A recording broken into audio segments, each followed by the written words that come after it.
Commissioner phone ಮಾಡಿದೆ, ಸ್ವಾಮಿ 7 ಹಕ್ಕುಪತ್ರಗಳು bogus ಆಗಿದೆ, ಅದರ ನೈಜತೆ ಬಗ್ಗೆ ಏನೇನು ದಾಖಲೆಗಳಾಗಿದೆ, ಯಾರ್ಯಾರು ಮಂಜೂರಾತಿ ಕೊಟ್ಟಿದ್ದಾರೆ ಅದ್ರದ್ದೆಲ್ಲ ದಾಖಲೆ ಕೊಡಿ ಅಂತ ಕೇಳಿದೆ. ಅದಕ್ಕೆ ಅವರೇನಂದ್ರು ಗೊತ್ತಾ, ಸರ್ ನನಗೆ ಇನ್ನೂ ಏನು ಗಮನಕ್ಕೆ ಬಂದಿಲ್ಲ ಅಂತ ಹೇಳ್ಬಿಟ್ಟು ಮಾರನೇ ದಿನ ಪೊಲೀಸ್ ಕಂಪ್ಲೇಂಟ್ ಕೊಟ್ಟಿದ್ದೀನಿ ಸರ್, ಇದೆಲ್ಲ ಬೋಗಸ್ ಡಾಕ್ಯುಮೆಂಟ್ ಅಂತ ಪೊಲೀಸ್ ಕಂಪ್ಲೇಂಟ್ ಕೊಡ್ತಾರೆ. ಅದೀಗ ಚರ್ಚೆ ಮಾಡ್ಲಿಕ್ಕೆ ಕನ್ವರ್ಟ್ ಮಾಡ್ಬೇಕಾ? ಹೇಳ್ತೀನಿ ಸಭಾಧ್ಯಕ್ಷರೇ, ಸ್ವಲ್ಪ ಫ್ರೀ ಬಿಟ್ಬಿಡಿ ಸಭಾಧ್ಯಕ್ಷರೇ. ಈಗ ಪ್ರಶ್ನೆಗೆ ಸೀಮಿತ. ನನ್ನ ಮೇಲೆ ನಿಮ್ಗೆ ಅಭಿಮಾನನೇ ಇಲ್ಲ ಸಭಾಧ್ಯಕ್ಷರೇ. ಸಭಾಧ್ಯಕ್ಷರೇ ಉತ್ತರ ಕೊಡ್ತಾರೆ. ಇದೇನು ಕ್ವಶನ್ ಆನ್ಸರ್ ಇದು? ಅಯ್ಯಯ್ಯೋ, ಅಲ್ಲ ಕ್ವಶನ್ ಆನ್ಸರ್. ಕೆಲಸ ಮಾಡಿ, ಉತ್ತರ ಕೊಡ್ತಾರೆ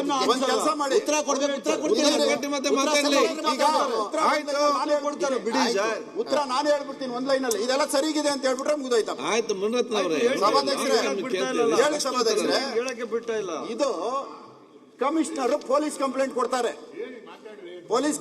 ಕಮಿಷನರ್ ಪೊಲೀಸ್ ಕಂಪ್ಲೇಂಟ್ ಕೊಡ್ತಾರೆ. ನೀವೇನಾದ್ರು ಸಸ್ಪೆಂಡ್ ಮಾಡಿದ್ರಾ?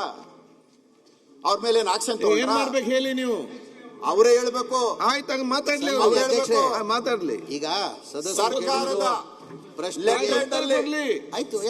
ನಕಲಿ ದಾಖಲೆ ಮಾಡಿ ಇವತ್ತವರೆಗೂ ನೀವೇನ್ ಕ್ರಮ ತಗೊಂಡಿದ್ದೀರಿ? ಉತ್ತರ ಕೊಡ್ಲಿ ಅವರು. ಕೂತ್ಕೊಳ್ಳಿ, ಒಂದೊಂದಾಗಿ ಹೇಳ್ತೀನಿ. ತಾವೇನು ಸ್ಲಮ್ ಬೋರ್ಡ್ ಅಲ್ಲಿ ನನ್ನ ಕ್ಷೇತ್ರದಲ್ಲಿ ಸ್ಲಮ್ಗಳವೆ, ನನ್ ಬರೀ 5 ಲಕ್ಷ ಅನುದಾನ ಬಂದಿದೆ 2022-23 ಅಂತ ತಾವು ಹೇಳಿದ್ದೀರಾ. ತಮ್ಮದೇ ಸರ್ಕಾರ ಇತ್ತು, ತಾವು ಮಂತ್ರಿ ಆಗಿದ್ದೀರಾ.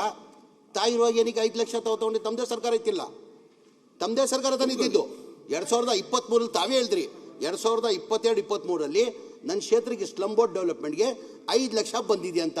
ಯಾರು ಸರ್ಕಾರಪ್ಪ ಇದ್ದಿದ್ದು 2022-23? ತಮ್ಮದೇ ಸರ್ಕಾರ ಇದ್ರಿ, ತಾವೇ ಮಂತ್ರಿ ಆಗಿದ್ರಿ. ಸ್ಲಮ್ ಬೋರ್ಡ್ ಬಗ್ಗೆ ಕಾಲೇಜಿ ಡೆವಲಪ್ಮೆಂಟ್ ಮಾಡಬೇಕಾದ್ರೆ ತಾವಾಗ ಅನುದಾನ ತರಬೇಕಾಗಿತ್ತು. ಒಂದು ನಾನು ಕಂಪ್ಲೀಟ್ ಮಾಡಿಬಿಡ್ತೀನಿ, ಆಮೇಲೆ ಹೇಳಿ. ಆಮೇಲೆ 2023-24 ನಮ್ಮ ಸರ್ಕಾರದಲ್ಲಿ 14,65,000 ಕೊಟ್ಟಿದ್ದೀವಿ. ಆಮೇಲೆ 25-26 10 ಲಕ್ಷನ ಕೊಟ್ಟಿದ್ದೀವಿ. ತಾವು ಏನು ಪ್ರಪೋಸಲ್ ಕೊಟ್ಟಿದ್ದು ತಮಗೆಲ್ಲ ಗೊತ್ತಿದ್ದಂಗೆ ತಾವು ಸರ್ಕಾರದಲ್ಲಿ ಮಂತ್ರಿಯಾಗಿ ಕೆಲಸ ಮಾಡಿದ್ದೀರಾ.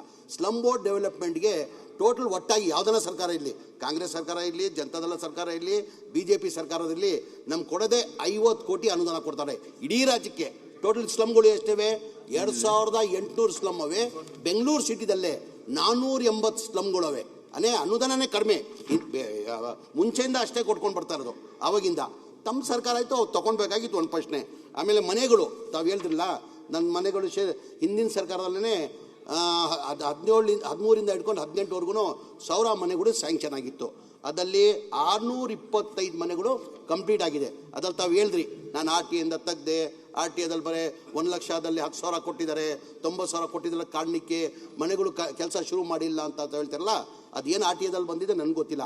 ತಮ್ಗೆ ಗೊತ್ತಿದ್ದಂಗೆ ಈಗ ಒಂದು ಮನೆ ಕಟ್ಟಬೇಕಾದ್ರೆ 7.5 ಲಕ್ಷ ರೂಪಾಯಿ ಆಗ್ತಿದೆ. ಕೇಂದ್ರ ಸರ್ಕಾರದಿಂದ ಪ್ರಧಾನ ಮಂತ್ರಿ ಆವಾಸ್ ಯೋಜನಾ ಅಂತ 1.5 ಲಕ್ಷ ಕೊಡ್ತಾರೆ. ರಾಜ್ಯ ಸರ್ಕಾರದಿಂದ ಜನರಲ್ಗೆ 1,20,000 ಕೊಡ್ತಾರೆ. SC ST ಇದ್ರೆ 2 ಲಕ್ಷ ಕೊಡ್ತಾರೆ. ಅವರೇಜ್ ತಗೊಂಡ್ರೆ 3 ಲಕ್ಷ ಆಗ್ತದೆ. ಬೆನಿಫಿಷರಿ 1 ಲಕ್ಷ ಇಲ್ಲ, 4.5 ಲಕ್ಷ ಕಟ್ಟಬೇಕಾಗಿತ್ತು. ಎಷ್ಟು? 4.5 ಲಕ್ಷ ಕಟ್ಟಬೇಕಾಗಿತ್ತು. ಇಡೀ ರಾಜ್ಯದಲ್ಲಿ ನಾನು ಹೇಳ್ತಾರೆ, ನಿಮ್ಗೆ ಒಂದೇ ಕ್ಷೇತ್ರ ಅಲ್ಲ. 1,80,253 ಮನೆಗೆ ಬೆನಿಫಿಷರಿ ಪೇಮೆಂಟ್ ಬರಬೇಕಾಗಿತ್ತು. 7,400 ಕೋಟಿ ಬರಬೇಕಾಗಿತ್ತು. ಬರೇ 310 ಕೋಟಿ ಬಂದಿತ್ತು. ಏನಕ್ಕಂತ ತಾವು ಹೇಳ್ದಂಗೆ ಬಡವ್ರು ಕೊಡಕ್ಕೆ ಆಗಲ್ಲ. ಎಲ್ಲಿಂದ 91 ಲಕ್ಷ ಇಲ್ಲ, 4.5 ಲಕ್ಷ ಕೊಡಬೇಕಾಗಿತ್ತು. ಪಾಪ ಬಡವ್ರು ಎಲ್ಲಿಂದ ಕೊಡಕ್ಕೆ ಸಾಧ್ಯ? ತಾವು ಹೇಳ್ದಂಗೆ 5,000, 10,000, 15,000, 20,000 ಮೇಲೆ ಯಾರೂ ಕೊಡೋಕ್ಕೆ ಸಾಧ್ಯ ಆಗಲಿಲ್ಲ. ನಾನು ಮಂತ್ರಿ ಆದಮೇಲೆ, ನನ್ನ ಗಮನಕ್ಕೆ ಬಂದಾದ್ಮೇಲೆ ಮನೆಯ ಮುಖ್ಯಮಂತ್ರಿಗೆ ನಾನು ಮನವಿ ಮಾಡಿಕೊಂಡೆ, ಸರ್ ಬೆನಿಫಿಷಿಯರಿ ಪೇಮೆಂಟ್ ಕೊಡೋಕ್ಕೆ ಸಾಧ್ಯ ಆಗಲ್ಲ, ಜನ ಬೀದಿಯಲ್ಲಿದ್ದಾರೆ, ಅವ್ರು ನಾವು ಸರ್ಕಾರ ವತಿಯಿಂದನೇ ಮನೆಗಳಿಗೆ ಕಟ್ಟಬೇಕಾಗ್ತದೆ ಅಂತ ಹೇಳ್ಬಿಟ್ಟು ಮನೆ ಮುಖ್ಯಮಂತ್ರಿ ಗಮನಕ್ಕೆ ತಂದೆ. ಅವ್ರು ಕ್ಯಾಬಿನೆಟ್ ತಂದು ಅಪ್ರೂವ್ ಮಾಡಿ 2024 ನಾವು ಕ್ಯಾಬಿನೆಟ್ ತಂದು ಅಪ್ರೂವ್ ಮಾಡಿದಾದ್ಮೇಲೆ 36,789 ಮನೆ ನಿಮ್ಮ ಸ್ನೇಹಿತರದಲ್ಲೇ ಸೋಮಶೇಖರ್ ಕ್ಷೇತ್ರದಲ್ಲೇ ಕಾರ್ಯಕ್ರಮ ಮಾಡಿ ನಾವು ಪಕ್ಷ ನೋಡಿಲ್ಲ. ನಾವು ಅವ್ರ ಕ್ಷೇತ್ರದಲ್ಲೇ BJP ಕ್ಷೇತ್ರದಲ್ಲೇ ಕಾರ್ಯಕ್ರಮ ಮುಖ್ಯಮಂತ್ರಿ ಒಂದು ನಿಮಿಷ ಗುರುಗಳೇ, ಏನಿದು ಮಾತಾಡುವಾಗ BJP ಕ್ಷೇತ್ರದಲ್ಲೇ ನಾವು ಪಕ್ಷ ನೋಡಿಲ್ಲ. ಮನೆಗಳು ಅಲ್ಲಿ ಇದೆಯಂತ ಸೋಮಶೇಖರ್ ಇದೆ ಅಲ್ಲಿ KR ಪುರಂದಲ್ಲಿ ಸೋಮಶೇಖರ್ ಕ್ಷೇತ್ರದಲ್ಲಿ 36,789 ಮನೆ ಕೊಟ್ವಿ. ಮೊನ್ನೆ ಜನವರಿ 24ಕ್ಕೆ ಹುಬ್ಳಿದಲ್ಲಿ ಕಾರ್ಯಕ್ರಮ ಮಾಡಿ 42,345 ಮನೆ ಕೊಟ್ಟಿದ್ದೀವಿ ನಮ್ಮ ಸರ್ಕಾರದಲ್ಲಿ. ಎಷ್ಟು? 80,000 ಮನೆ ಕೊಟ್ಟಿರೋದು ನಮ್ಮ ಸರ್ಕಾರ ಬಂದಾದ್ಮೇಲೆ. 1 ಲಕ್ಷ ಇಲ್ಲ, ನಾಲ್ಕು ಲಕ್ಷ ನಾವು ಕೊಟ್ಟು ಮಾಡಿರೋದು. ದಯಮಾಡಿ ಇದು ಅರ್ಥ ಮಾಡ್ಕೊಂಡು ಬಯಸ್ಕೊಂಡ್ರೆ ಇನ್ನೊಂದು ತಾವು ಹೇಳಿದ್ರಿ ಕಂಪ್ಲೀಟ್ ಮಾಡಿಬಿಡ್ತಾನೆ ಆಮೇಲೆ ಹಕ್ಕುಪತ್ರ ಯಾವುದೋ ಇಲ್ಲಿಗಲ್ 7 ಹಕ್ಕುಪತ್ರ ಕೊಟ್ಟಿದ್ದೀರಾ ನನಗೆ ಈಗ ಮಾಹಿತಿ ಬಂದಿದೆ. ಈಗ ಅವ್ರ ಮೇಲೆ ಕಂಪ್ಲೇಂಟ್ ಕೊಟ್ಟಿದ್ದೀವಿ. ಅವ್ರು ಯಾರು ಮಾಡಿದಾರೆ ಕ್ರಮ ತೊಗೊಳ್ತಾರೆ. ಈಗ ತಮಗೆಲ್ಲ ಗೊತ್ತಿದೆ, ಯಾರೋ ಫೋಟೋ ಆಗಿಬಿಟ್ಟು ಯಾರು ಸಿಗ್ನೇಚರ್ ಏನಂತ ಗೊತ್ತಿಲ್ಲ.